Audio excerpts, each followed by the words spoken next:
Hello po, my name is Abigail Cumbe, public school teacher and a businesswoman on the side. I've been attending FEAS Jensen siguro for 9 years din, pero hindi active. Naging active lang ko mga 2 years ago or 3.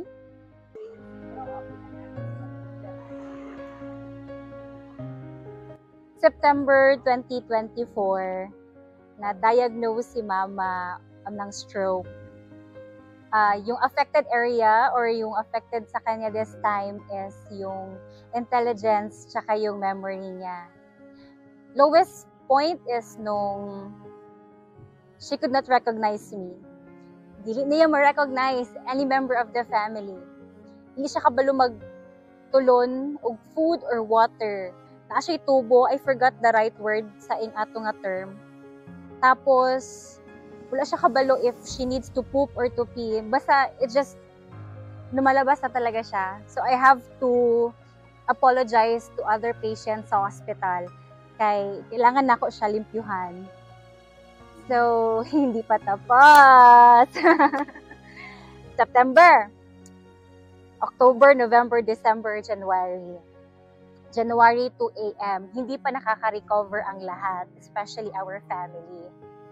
Na diagnosed na naman si Papa with a heart failure and she had this heart attack na I'm so grateful to God kay we have able to surpass the critical moment.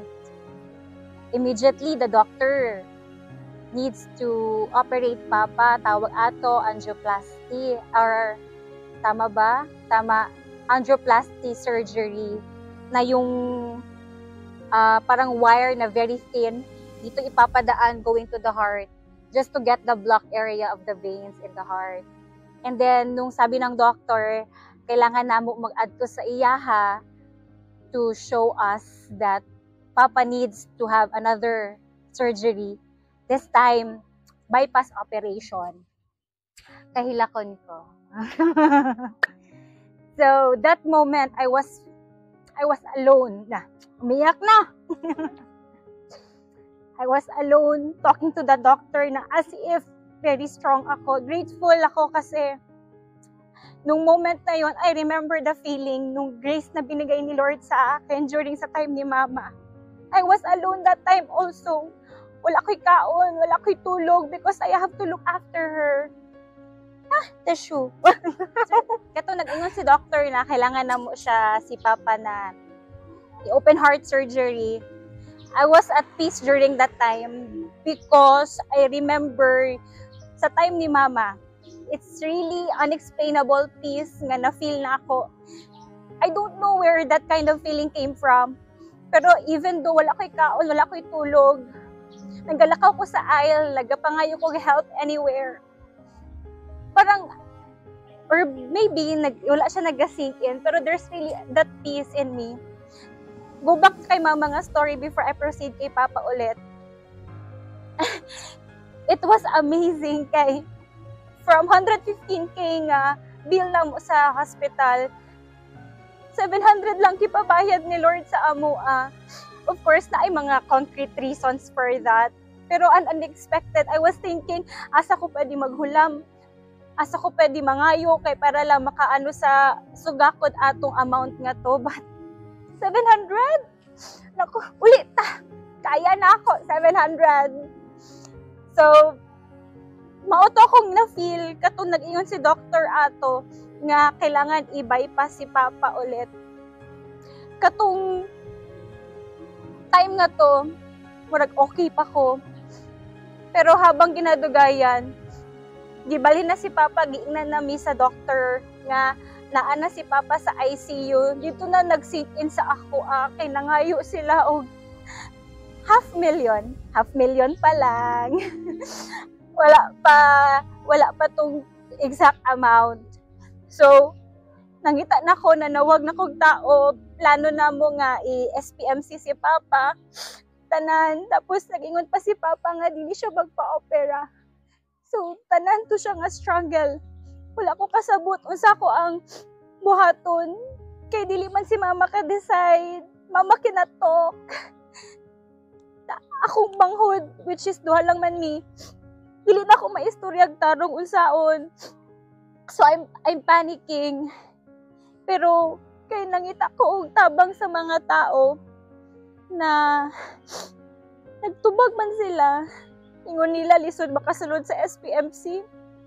Within a day, nag-ingon sila, adto lang mo kay naa na. Pero ingon sang nurse, kailangan magperma og waiver kay critical si Papa. Kailangan niya nga dili i-transport. So we need to stay na lang diri sa Jensen. And I'm so grateful sa St. Elizabeth kay naa naman di ay sila ing ana nga pa-program no katong open heart na surgery. Kay usually, di ba, aware man tatana na alang man na sa Davao and Maynila. And so,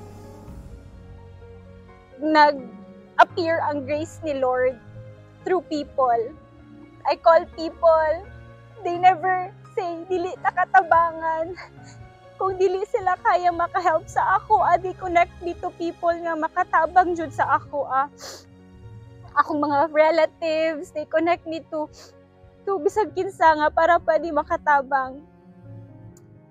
Akong friend nga si Krisha, na-connect ko niya kay Doc Valencia. Doc Valencia is si Doc Edwin Valencia, siya tong murag kaila. Dari nga doctor nga taga Jensen nga naga-open heart surgery sa Davao, which gibuhat nila diri. I talked to him. Sabi, ana siya nga dili ko magdapat mag-worry kay daghan magtabang. So, after a week, na-operahan si Papa and it was very successful.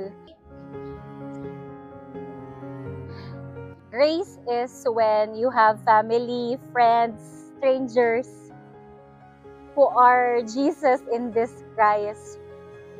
It's just like saying, God is with you. You should have faith. Have faith because Jesus is within you.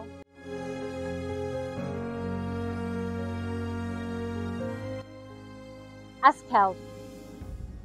Ask help from God. Ask help from people because God uses people to help you.